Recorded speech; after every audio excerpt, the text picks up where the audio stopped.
Hello guys, welcome all of you. Lesson number 9 electromagnetic induction के अंतिम part की ओर हम चल रहे हैं और पार्ट नंबर 16 जिसमें हम पढ़ने वाले हैं अन्योन्य प्रेरण। बहुत अच्छा टॉपिक है, ध्यान समझिए।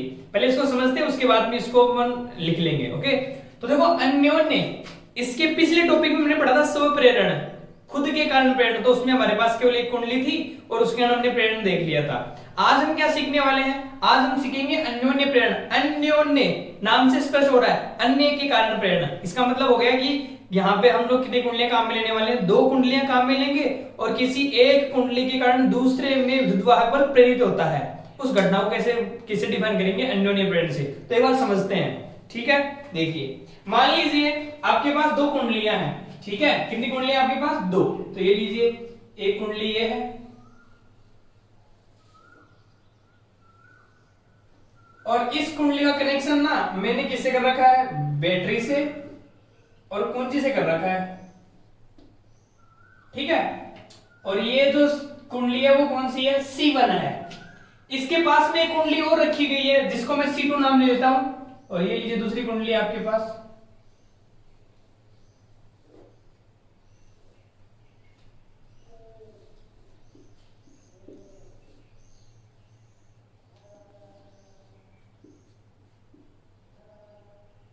और दूसरी कुंडली का कनेक्शन हमने किससे किया है? गैल्वेनोमीटर से किया है, ठीक है। ध्यान से सुनिए, समझिए आराम से। आपके पास कितनी कुंडलियां हैं? 2। इसको मैं C1 नाम देता हूं, इसको मैं C2 नाम देता हूं, ठीक। ओके, सबसे पहले हमने क्या किया? सबसे पहले हमने इसमें डॉट नहीं लगाई। डॉट नहीं लगाने का मतलब प्राथमिक कुंडली में धारा प्रवाहित हमने नहीं की, ठीक। तो हमने क्या देखा? इसके पास जो दूसरी C2 कुंडली रखी हुई है, इसके साथ में किसका कनेक्शन है? धारावापी का। तो इसमें भी कोई विक्षेप नहीं आया, ठीक। अच्छा, फिर हमने क्या किया? दूसरी स्थिति में हमने यहां पर इस कुंजी में डॉट लगा दिया। कुंजी में डॉट लगाने का मतलब क्या हो गया? धारा प्रवाहित होने लग गई। और अब जानते हैं, आप क्या जानते हैं? जैसे यहां धारा प्रवाहित होती है तो कुंडली में क्या उत्पन्न हो जाएगा? चुंबकीय क्षेत्र उत्पन्न हो जाएगा। और चुंबकीय क्षेत्र बनने का मतलब यहां पर चुंबकीय बल रेखाएं होंगी और चुंबकीय बल रेखाएं इसके पास रखी कुंडली में से पारगमित होंगी। चुंबकीय बल रेखाएं यहां से निकलेंगी, किसमें से? दूसरी कुंडली में से, C2 कुंडली में से। क्यों निकलेंगी? सुनो ध्यान से। जैसे धारा प्रवाहित करेंगे, इस परिनालिका अथवा जो कुंडली है इसमें चुंबकीय क्षेत्र उत्पन्न होगा। चुंबकीय क्षेत्र बनने का मतलब हो गया चुंबकीय बल रेखाएं निकलेंगी। तो जैसे बल रेखाएं निकलेंगी, ये बल रेखाएं किसमें से पारगमित होंगी? इस C2 कुंडली में से पारगमित होंगी। बात समझ रहे हो आप लोग? ओके, अब आप ध्यान से देखिए क्या होगा जब हम लोग यहाँ पे डॉट लगाते हैं कुंजी में। जैसे कुंजी में आप डॉट लगाएंगे, डॉट लगाते ही जहां पर जो बैटरी से प्रवाहित होने वाली धारा है वो धारा की दिशा प्लस से माइनस की ओर इस प्रकार से चलेगी।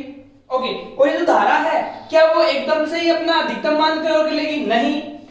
अगर मान लीजिए 5 एम्पीयर धारा प्रवाहित करती है या 2 एम्पीयर धारा प्रवाहित करती है तो ये कहां से बढ़ेगी? 0 से 2 तक बढ़ती जाएगी।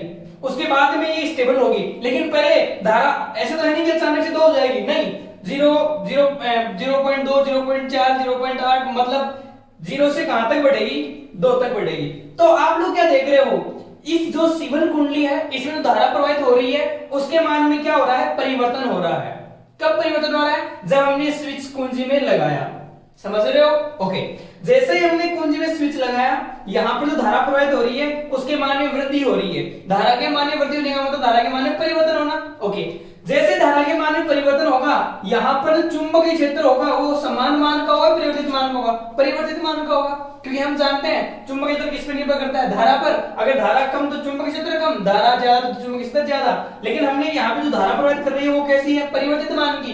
तो बताओ चुंबकीय क्षेत्र भी कौन से मान का बनेगा? परिवर्तित मान का। अच्छा, अगर परिवर्तित मान का चुंबकीय क्षेत्र बन रहा है तो इसमें जो बल रेखाएं जाएंगी वो या पहले अगर मान ली चुंबकीय क्षेत्र का मान बढ़ रहा है तो पहले बल रेखाएं क्या थी? कमजोर थी, उसके बाद में सघनता में होती गई। बात समझ रहे हो? तो अगर चुंबकीय क्षेत्र का मान चेंज हो रहा है तो यहाँ पर इसमें से पारगमित होने वाली चुंबकीय बल रेखाओं की संख्या भी चेंज होने लग जाएगी। बात समझ रहे हो आप लोग? ओके, या उनमें प्रबलता आने लग जाएगी, ठीक है। अब चुंबकीय क्षेत्र के मान में वृद्धि होने पर या चुंबकीय क्षेत्र में कमी होने पर या चुंबकीय क्षेत्र में परिवर्तन होने पर हमने पढ़ा है फाई। हमने फाई फ्लक्स बराबर क्या होता है, बी इंटू ए होता है। फाई बराबर क्या होता है, बी इंटू ए। अब आप मेरे को बताइए, अगर बी परिवर्तित मान का है, बी परिवर्तित मान का है, परिवर्तित मान का क्यों हुआ, क्योंकि धारा परिवर्तित मान की है, धारा परिवर्तित मान की चुंबकीय क्षेत्र भी परिवर्तित मान का। अगर चुंबकीय क्षेत्र परिवर्तित मान का इसमें से पारगमित होता है तो द्वितीय कुंडली का जो फ्लक्स बनेगा वो फ्लक्स भी समान मान का है परिवर्तित मान का। अगर इसका मान बढ़ता है तो इसका मान भी बढ़ता है। ये फ्लक्स कौन सा है, दूसरी कुंडली का फ्लक्स है फाई 2। और ये चुंबकीय क्षेत्र किसका है, पहली कुंडली का फ्लक्स, ये चुंबकीय क्षेत्र किसका, B1 है। समझ रहे हो, ओके। तो इसके परिवर्तन होने से किसके मान में परिवर्तन होगा, इसके फ्लक्स में परिवर्तन होगा। और आप जानते हैं, आप क्या जानते हैं, लेंज और फैराडे के नियम से हमने क्या सीखा है, अगर किसी कुंडली से संबंधित या बंद परिधि से संबंधित चुंबकीय फ्लक्स के मान में परिवर्तन होता है तो वहां पर प्रेरित विद्युत वाहक बल बनता है, और अगर परिपथ बंद हो तो धारा का निर्माण होता है। तो हम लोग क्या देखेंगे, जैसे ही हम लोग देखेंगे यहां पर परिवर्तित मान की धारा प्रवाहित करने पर यहां चुंबकीय परिवर्तित मान का जाएगा, ये किसमें से गुजरेगा, इसमें से गुजरेगा। यहां जो फ्लक्स बनेगा वो परिवर्तित मान का चुंबकीय फ्लक्स गुजरेगा इनमें से। जैसे चुंबकीय फ्लक्स परिवर्तित मान का गुजरेगा तो यहां पर किसका निर्माण होगा, लेंज और फैराडे के नियम से किसका निर्माण होगा, विद्युत वाहक बल का। और यहां पर हमें किसका मान प्राप्त हो जाएगा, गैल्वेनोमीटर में विक्षेप आ जाएगा। विक्षेप आने का मतलब हुआ कि इसमें धारा प्रवाहित होने लग गई।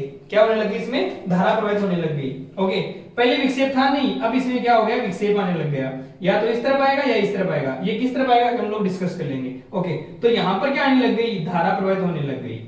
ठीक, अब एक छोटी सी चीज देखिए, क्या आपने इसमें कुछ किया था, नहीं सर हमने इसमें कुछ नहीं किया।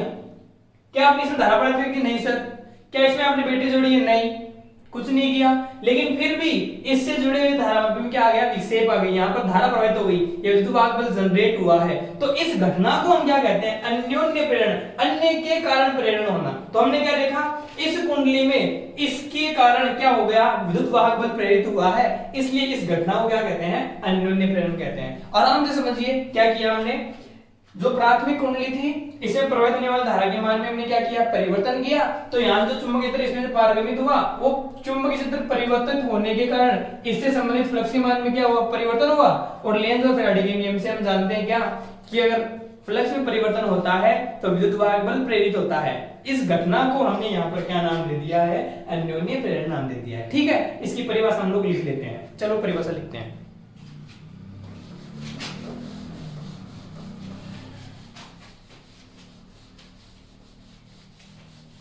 बहुत आसान है, वैसे कोई हार्ड नहीं है, आप लोग आराम से इसको कर लेंगे। तो दो परिभाषा क्या हो जाएगी, जब किसी कुंडली में प्रवाहित धारा के मान में परिवर्तन होता है तो उसके समीप रखी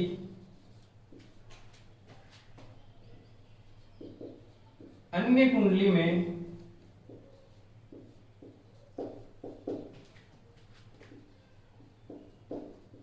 फ्लक्स में परिवर्तन के कारण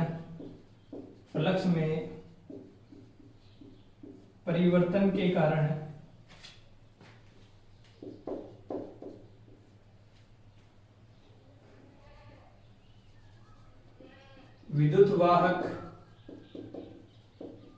बल प्रेरित होने की घटना, विद्युत वाहक बल प्रेरित होने की घटना क्या कहलाती है, अन्योन्य प्रेरण कहलाती है। अन्योन्य प्रेरण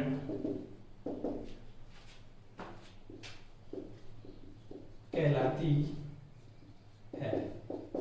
ये था आपका अन्योन्य प्रेरण। आराम से समझिए, कोई दिक्कत नहीं है। हमारे पास कितनी कुंडलियां थी, दो, एक C1 कुंडली थी, एक C2 कुंडली थी। जब हमने C1 कुंडली में धारा के मान में परिवर्तन किया तो इससे जो चुंबकीय क्षेत्र बना था वो परिवर्तित मान का था। ये परिवर्तित मान का चुंबकीय क्षेत्र किसमें से गुजरा, C2 कुंडली में से गुजरा। तो अगर परिवर्तित मान का फ्लक्स गुजरा है तो द्वितीय कुंडली में फ्लक्स में परिवर्तन हुआ, जिसकी वजह से यहां पर विद्युत वाहक बल प्रेरित हुआ और इस घटना को हम क्या नाम देते हैं, अन्योन्य प्रेरण नाम देते हैं। ओके, आई होप ये डेफिनेशन आप आसानी से लिख सकते हैं। ठीक, अच्छा, अब दिशा की बात करते हैं हम लोग। हम जानते हैं लेंज और फैराडे के नियम से जो दिशा होती है वो दिशा किस प्रकार से होती है, जो विद्युत वाहक बल बनता है वो उसी कारण का विरोध करता है जिसके कारण वो उत्पन्न होता है। सुनिए ध्यान से, फैराडे और लेंज के नियम से हमने क्या सीखा है कि जो विद्युत वाहक बल जनरेट होता है उसकी दिशा अपने कारण का क्या करती है, विरोध करती है। तो दिशा कैसे आएगी, उसकी अपोजिट, इसीलिए हमने माइनस चिन्ह पढ़ा था। ओके, थोड़ा सा देख लेते हैं इसके बारे में और। तो दिशा देखो किस प्रकार से डिफाइन करने हैं। मान लीजिए आपके पास ये C1 कुंडली थी, ओके, ये प्लस माइनस ये आपने लगा दी कुंजी, चलो कुंजी बाद में लगाते हैं। ये C1 कुंडली थी, ओके। दूसरी कुंडली हमने ये ली है, इसमें कौन है, गैल्वेनोमीटर, ओके। चलो हम लोग इसको नाम देते हैं, यहां P, ये C2 है कुंडली और ये Q मान लो, अच्छा, और इसको नाम दे लीजिए आप L या L2 मान लो, जो भी आप लोग मान रहे हो, या ऐसे मान लो इसको PQR मान लो, ठीक है।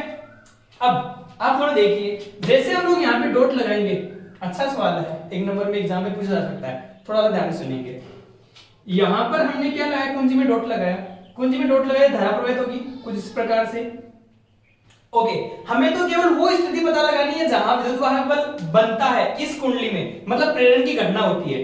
क्या प्रेरण की घटना हर पॉइंट पे होगी, नहीं, केवल दो स्थिति में प्रेरण की घटना होगी। कौन सी स्थिति, जब इसमें कुंजी हम लोग जब इस कुंजी में डॉट लगाते हैं उस वक्त और कुंजी डॉट लगाते हैं उस वक्त, बीच के समय में यहाँ पर प्रेरण की घटना नहीं होगी। क्यों नहीं होगी, सुन लीजिए, क्योंकि जैसे हम लोग इसमें डॉट लगाते हैं तो धारा का मान 0 से अधिकतम मान तक बढ़ेगा, उसके बाद में क्या हो जाएगा, नियत हो जाएगा। तो यहाँ पर धारा में परिवर्तन कब कब समय तक हो रहा है, धारा में जो परिवर्तन हो रहा है ना वो कब कब हो रहा है, वो केवल तभी हो रहा है जब धारा का मान 0 से अधिकतम तक बढ़ता है। जैसे इसमें करंट का मान एक नियत हो जाएगा तो चुंबकीय का मान भी क्या हो जाएगा, नियत। उस समय यहाँ पर जो फ्लक्स बनेगा वो परिवर्तित मान का नहीं बनेगा, वो नियत मान का बनेगा, उस समय प्रेरण की घटना नहीं होगी। तो प्रेरण की घटना कब होती है, केवल दो स्थिति में होती है, कब, जब हम लोग कुंजी को लगाते हैं और कुंजी को यहाँ से बाहर निकालते हैं। जैसे कुंजी को लगाएंगे, लगाते ही क्या होगा, धारा का मान 0 से अधिकतम तक बढ़ेगा, मतलब धारा में परिवर्तन होगा। या जब कुंजी हटाते हैं, हटाएंगे तब क्या होगा, अधिकतम से न्यूनतम तक धारा आएगी, तो धारा का मान क्या होगा, परिवर्तित। अब जब परिवर्तित मान की धारा इसमें से बहती है तो परिवर्तित मान का चुंबकीय क्षेत्र जनरेट होगा। ये परिवर्तित मान का चुंबकीय क्षेत्र इस पास में रखी कुंडली में से जब गुजरेगा तो यहाँ पर जो फ्लक्स बनता है वो परिवर्तित मान का बनेगा। तो केवल दो ही स्थितियों में यहाँ पर अन्योन्य प्रेरण की घटना होती है। दो स्थिति कौन कौन सी, एक तो प्रारंभिक स्थिति इसमें डॉट लगाने पर, और एक अंतिम स्थिति कौन सी, इसमें डॉट निकालने पर। डॉट लगाने के बाद जब धारा नियत हो जाती है तब प्रेरण घटना नहीं होती है। अच्छा, एक विशेष बात हो वो भी सुन लीजिए, अगर हम लोग इसमें डॉट लगाते हैं तब इसमें प्रेरित धारा की दिशा किस प्रकार से होगी उसकी बात कर रहे हैं। आप देखिए ध्यान से एक बार, क्या धारा का दिशा इस प्रकार से है और धारा की दिशा 0 से बढ़ती जा रही है। अगर बढ़ रही है तो हमें पता है, हमें क्या पता है, ये उसी कारण का विरोध करता है जिसके कारण इसकी उत्पत्ति होती है। तो बताओ इसकी जो दिशा होगी वो इसके अपोजिट होगी। इसके अपोजिट होने का मतलब क्या हो गया, इसके अपोजिट होने का मतलब ये हो गया कि ये जो दिशा होगी इसके विपरीत होगी। यदि इसकी ऐसे तो इसकी दिशा ऐसे होगी, ऐसे मतलब इस प्रकार से, इस प्रकार से। तो इसमें जो विक्षेप आएगा वो इस तरफ आएगा, ऐसे आएगा। बात समझ में आ गई। तो अगर आप लोग इसमें डॉट लगा रहे होते हैं तब धारा की दिशा किस प्रकार से होती है, इसमें इसके रिवर्स मतलब RQP डायरेक्शन में होती है। बात समझ रहे हो, ओके। और जब इसमें डॉट निकालते हैं तो इसके अपोजिट डायरेक्शन हो जाएगी, कौन सी हो जाएगी, PQR हो जाएगी। ओके, आई होप आपको ये समझ में आया होगा। एक बार आप यहां तक कीजिए, उसके बाद में चलते हैं हम लोग आगे।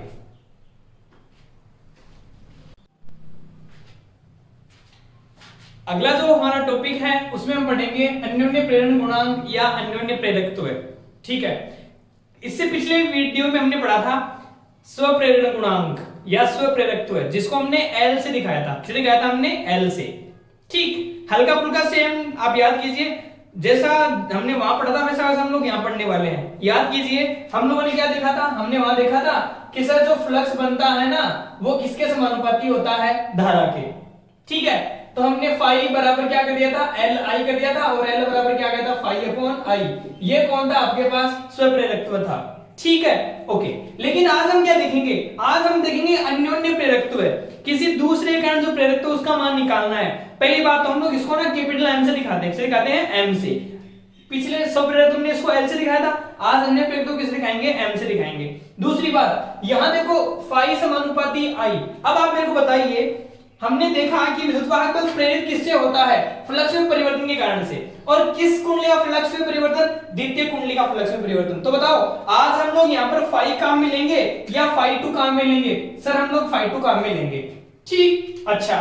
फिर ये देखो क्या है, फाई समानुपाती आई, प्रवाहित होने वाली धारा। बताओ धारा किसमें प्रवाहित हो रही है, प्राथमिक कुंडली में, द्वितीय कुंडली में, प्राथमिक कुंडली में। तो जैसे हम लोग यहाँ पर डॉट लगाएंगे, डॉट लगाते क्या देखेंगे, अगर यहाँ पर धारा का मान बढ़ता है तो चुंबकीय का मान बढ़ता है। अगर चुंबकीय का मान बढ़ता हुआ मान इसमें से पारगमित होता है तो जो फ्लक्स बनेगा यहाँ पर, वो जो फ्लक्स पारगमित होता है C2 कुंडली में से, उसका मान कम होगा ज्यादा होगा, सर ज्यादा होगा। अगर धारा नियत करी जाए तो चुंबकीय नियत, चुंबकीय नियत तो फ्लक्स भी नियत। मतलब किसके समानुपाती है, ये जो द्वितीय कुंडली का फ्लक्स है वो प्राथमिक कुंडली में प्रवाहित होने वाली धारा के समानुपाती है। ठीक है, तो हम लोग यहां से एक लाइन लिख देंगे, क्या लिख देंगे, हम लोग लिख देंगे द्वितीय कुंडली में, हम लिखेंगे क्या, द्वितीय कुंडली से संबंधित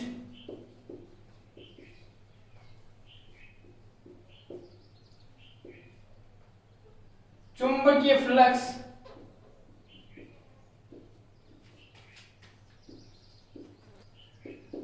प्राथमिक कुंडली में प्रवाहित धारा के समानुपाती होता है।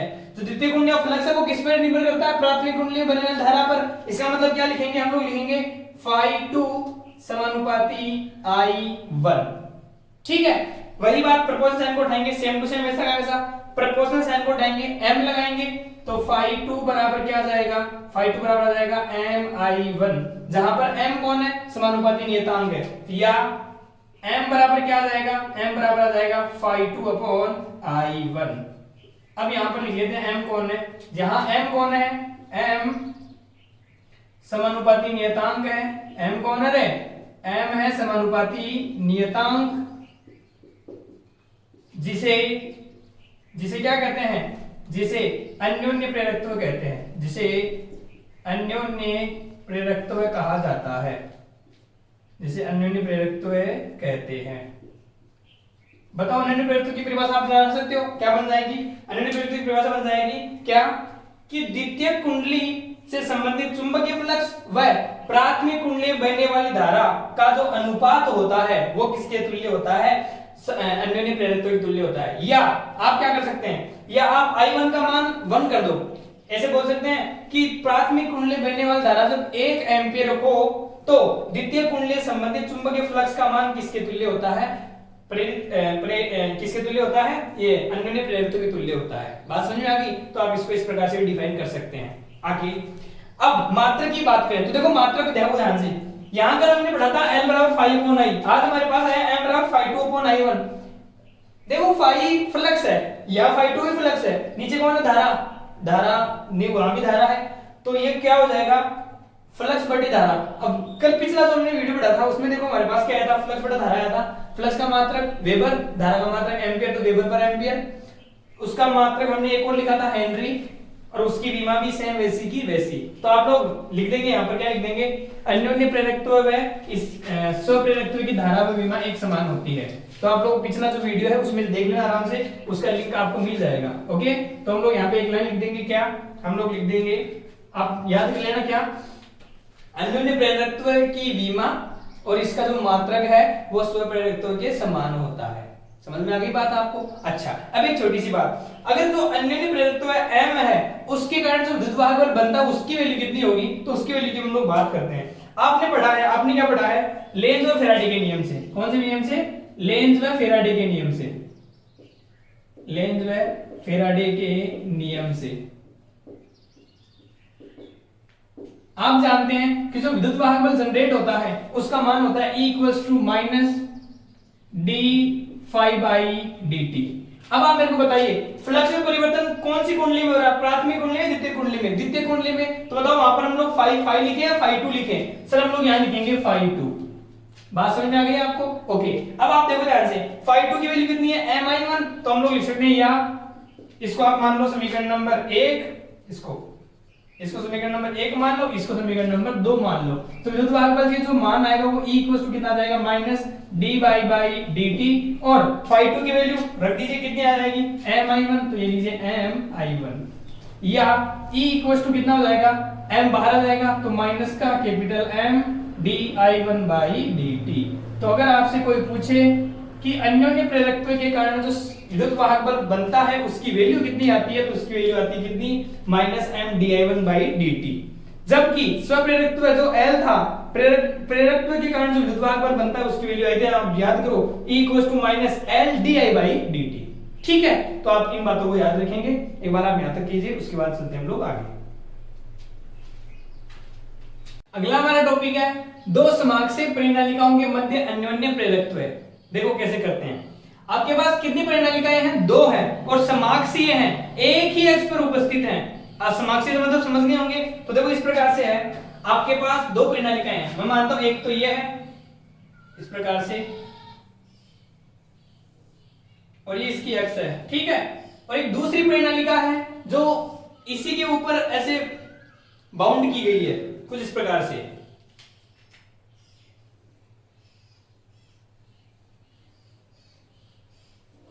ओके, तो आपके पास 2 कुंडलियां हो गई, ठीक, परिनालिकाएं हो गई, 2 परिनालिकाएं। अब कौन कौन सी? मैं इसको मानता हूं, ये है S1 परिनालिका और ये है S2 परिनालिका। इनकी विशेष बात क्या है? इनका जो अनुप्रस्थ काट क्षेत्रफल है वो कितना है? A है, ठीक है। इनकी लंबाई जो है वो लंबाई कितनी है? L है। और जो प्राथमिक परिनालिका है उसमें घेरों की संख्या N1 है, और जो द्वितीय परिनालिका है उसमें घेरों की संख्या कितनी है? N2 है, ठीक है। तो इनके कारण जो इनके मध्य सब अन्योन्य प्रेरकत्व का मान आएगा, m की वैल्यू आएगी, वो हमें निकालनी है। अभी हमने सीखा है कि भाई साहब जो m आता है ना, वो m बराबर क्या आता है? Phi two upon I one आता है। क्या आता है? Phi two upon I one आता है। द्वितीय कुंडली का तो फ्लक्स और प्राथमिक कुंडली में बहने वाली धारा, इन दोनों का अनुपात क्या आएगा? कैपिटल M आएगा। अभी हमने निकाला था। अब हमें क्या करना है? हमें यह करना है कि सबसे पहले द्वितीय कुंडली का जो फ्लक्स है उसकी वैल्यू निकालनी है। अब हमारे पास डायरेक्ट फ्लक्स निकाल नहीं सकते, लेकिन हमारे पास एक जुगाड़ है। हमारे पास क्या है कि जो फ्लक्स होता है ना भाई साहब, वो होता है B इंटू ए। उस कुंडली में जो चुंबकीय क्षेत्र आ रहा है उसकी और उसका क्षेत्रफल, उन दोनों मल्टीप्लाई कर दो, क्या बनेगा? फ्लक्स बनेगा। अब आपको करना क्या है? देखो आप ध्यान से, हमने अभी सीखा था, हमने क्या सीखा था? धारा प्रवाहित कौन सी कुंडली में की जाती है? प्राथमिक कुंडली में। मतलब धारा I1 आएगी, I2 नहीं आएगी, तो I1 धारा आएगी। अच्छा, जब I1 धारा आएगी तो वहां पर चुंबकीय क्षेत्र बनेगा कौन सा? B1। अब ये जो B1 चुंबकीय क्षेत्र ना, वो किस में जाएगा? द्वितीय कुंडली में जाएगा। इसका मतलब ये जो चुंबकीय क्षेत्र है ना B, ये B1 है कि B2 है? सर ये B1 है, तो ये लीजिए B1। जब ये B1 इंटू ए होगा तब फ्लक्स बनेगा, और कौन सी कुंडली में फ्लक्स बनेगा? द्वितीय कुंडली में बनेगा। इसका मतलब ये कौन हो गया? फाई टू हो गया। तो हमें क्या करना है? हमें बेसिकली क्या करना है? हमें सबसे पहले फाई टू निकालना है। फाई टू किसने निकालेंगे? B इंटू ए, और B कौन सा? B1। तो हम लोग लिखते हैं, अभी आप सबसे पहले क्या बनाएंगे? डायग्राम बनाएंगे, उसके बाद में इसमें 2 लाइनें लिखेंगे। क्या कि माना 2 परिनालिकाएं S1 व S2 हैं, जिनके अनुप्रस्थ काट क्षेत्रफल A है तथा इनकी लंबाई L है, तथा इनमें घेरों की संख्या N1 व N2 है, एवं प्राथमिक कुंडली में धारा प्रवाहित की जाती है उसकी वैल्यू कितनी है? I1 है। बात समझ में आ गई आपको? जो प्राथमिक कुंडली इसमें कितनी धारा प्रवाहित कर रहे हैं आप लोग? I1 धारा प्रवाहित कर रहे हैं। तो I1 धारा के कारण इसमें चुंबक स्थल बनेगा। तो हम लोग लिखते हैं S1 परिनालिका में, S1 परिनालिका में I1 धारा के कारण चुंबकीय क्षेत्र, और आप जानते हैं परिनालिका का चुंबकीय क्षेत्र होता है उसकी वैल्यू कितनी होती है? सर परिनालिका का चुंबकीय क्षेत्र आता है B equals to mu naught n i. क्या आता है? Mu naught n i. अब आप मेरे को बताओ चुंबकीय क्षेत्र कौन सी कुंडली का देख रहे हैं, पहली कुंडली का, तो हम लोग यहाँ पे क्या लिखेंगे B1 म्यू नॉट, तो निर्वात इसको क्या लिख देंगे N1, और धारा कौन सी हो जाएगी I1।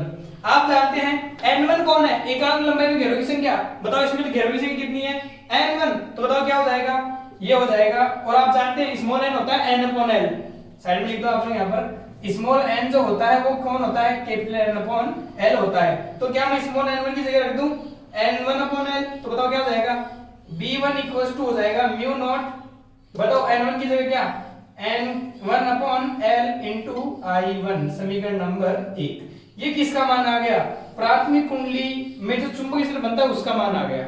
ठीक, अच्छा हमें तो क्या करना है, फ्लक्स बनाना है φ2, तो हम लोग लिखते हैं एक लाइन, क्या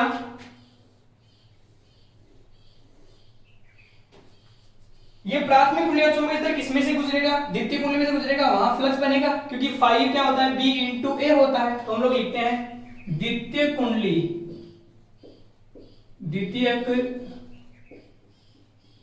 कुंडली से संबंधित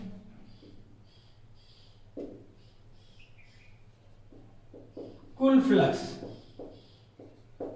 का मतलब आप समझ रहे होंगे, द्वितीय कुंडली में घेरों की संख्या कितनी है N2, तो हमें एक घेरेगांठ नहीं निकालनी, N2 घेरोगांठ निकालनी है। तो बताओ क्या हो जाएगा, फ्लक्स क्या हो जाएगा φ2।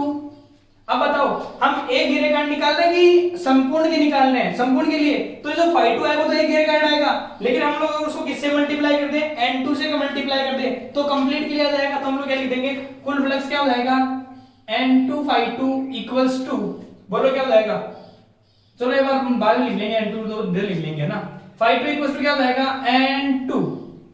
ठीक, और साथ में क्या लिखना है B इंटू A, B कौन B1, अरे द्वितीय कुंडली में फ्लक्स बनेगा उसका चुंबकीय क्षेत्र कौन सा होगा, पहली कुंडली का चुंबकीय क्षेत्र होगा, मतलब कौन होगा B1 और साथ में इंटू A, क्योंकि फ्लक्स क्या होता है BA होता है। चलो चलते आगे, या φ2 इक्वल टू क्या हो जाएगा N2 इंटू, बोलो B1 की वैल्यू ये पड़ी कितनी है mu not N1 I1 upon L into A। ठीक है, या बोलो φ2 द्वितीय कुंडली से संबंधित कुल चुंबकीय फ्लक्स कितना हो जाएगा mu naught N1 N2 I1 A upon L। ये कौन सा समीकरण आ गया, समीकरण नंबर कौन सा आ गया, ये 2 आ गया। यहां तक क्या आ गया, चुंबकीय फ्लक्स आ गया, लेकिन हमें तो क्या निकालना है, अन्योन्य प्रेरकत्व निकालना है। अन्योन्य प्रेरकत्व होता क्या है, द्वितीय कुंडली का चुंबकीय फ्लक्स और प्राथमिक कुंडली में बहने वाली धारा का अनुपात। तो हम लोग लिखेंगे क्या, अन्योन्य प्रेरकत्व की परिभाषा से, तो लिख दीजिए अन्योन्य प्रेरकत्व की परिभाषा से, अन्योन्य प्रेरकत्व की परिभाषा से, बोलो अन्योन्य प्रेरकत्व कौन होता है, M होता है, और M बराबर क्या होता है φ2 अपॉन I1, अभी जो हमने सीखा था। ओके, तब बताओ क्या हो जाएगा M इक्वल्स टू, बोलो φ2 की वैल्यू ये रखी, इसमें किसका भाग देना है I1 का, तो बताओ क्या हो जाएगा mu naught N1 N2 I1 into A upon L। ये तो किसका मान आ गया φ2 का, अब किसमें भाग देना है I1 का, तो इंटू I1 से I1 हो जाएगा कैंसिल, तो बोलो M बराबर क्या आ जाएगा mu naught N1 N2 A upon L। ये कौन हो गया आपके पास अन्योन्य प्रेरकत्व गुणांक या अन्योन्य प्रेरकत्व किसके कारण, दो समाक्षीय प्रणाली के कारण। ठीक है, ये टॉपिक बहुत अच्छा है, आप इसको आराम से कीजिए। ओके, अगर आपको हमारी वीडियोस पसंद आते हैं तो आप इसे लाइक अवश्य करें और अपने फ्रेंड्स तक जरूर शेयर करें। ठीक है, एक बार आप यहां तक कीजिए, फिर चलते हैं आगे।